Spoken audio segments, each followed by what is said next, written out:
Bonjour les amis, eh bien nous y voilà. Nous allons aujourd'hui aborder la pratique de la véritable méditation.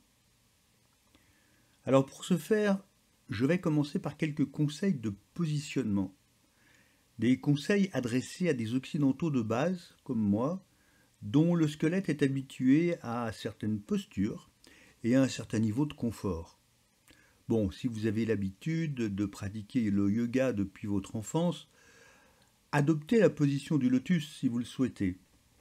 Dans le cas contraire, asseyez-vous sur une chaise de hauteur suffisante pour que les jambes se trouvent à l'équerre, mais surtout ne vous allongez pas, car cela irait à l'encontre du bénéfice que nous cherchons.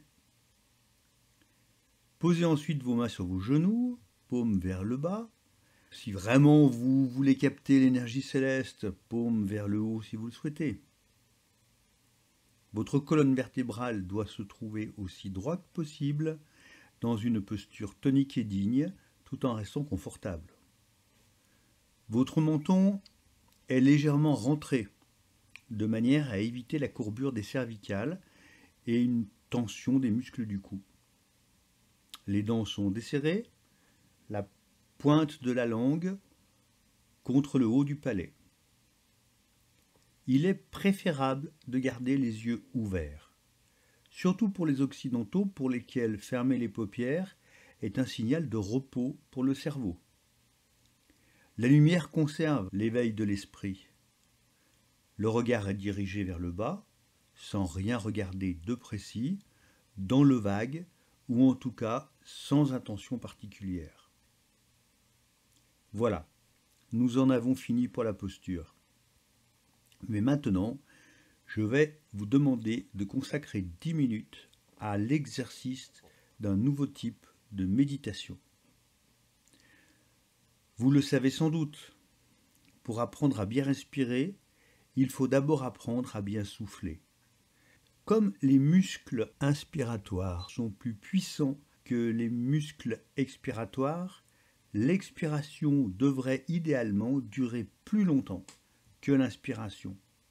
Et c'est à cela que nous allons nous exercer. Nous allons adopter un rythme 2, 4, 8, 2. Cela correspond à 2 temps d'inspiration, 4 temps de rétention sans blocage du souffle, 8 temps d'expiration et 2 temps de rétention à vide sans blocage de la cage thoracique. Et l'on recommence. Remarquez bien que je n'ai pas parlé de secondes. J'ai parlé de temps. Cela veut dire que vous devez trouver vous-même la durée qui convient à votre organisme. Si vous vous trouvez essoufflé dans les premiers temps, arrêtez et reprenez après une pause. Nous allons maintenant nous essayer à un petit exercice assez court, juste pour vous donner le tempo et vous entraîner à commencer à vous familiariser avec ce rythme de respiration. Nous allons faire la chose suivante. Je vais inspirer de manière à ce que vous entendiez mes respirations, c'est-à-dire mes inspirations et mon souffle. En revanche, durant les moments de rétention, je vais compter tout doucement 2 temps pour l'inspiration et pour la rétention à vide, et je compterai 4 temps pour la rétention avec le plein d'air. Êtes-vous prêt? En position assise, les mains sur les genoux, les yeux ouverts, le menton légèrement vers le bas, la pointe de la langue contre le palais. Eh bien, commençons. 1, 2, 3, 4.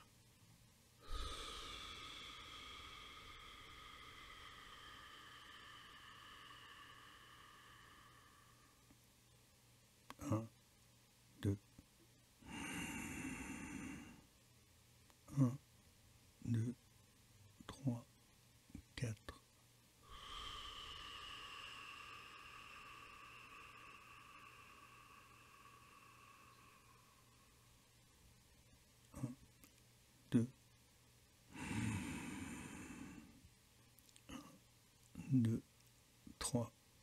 4.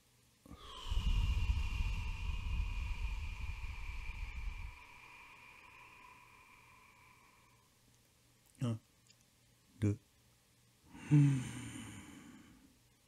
1, 2, 3, 4.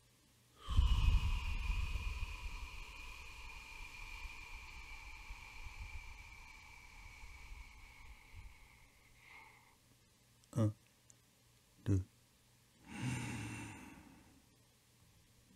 1, 2, 3, 4.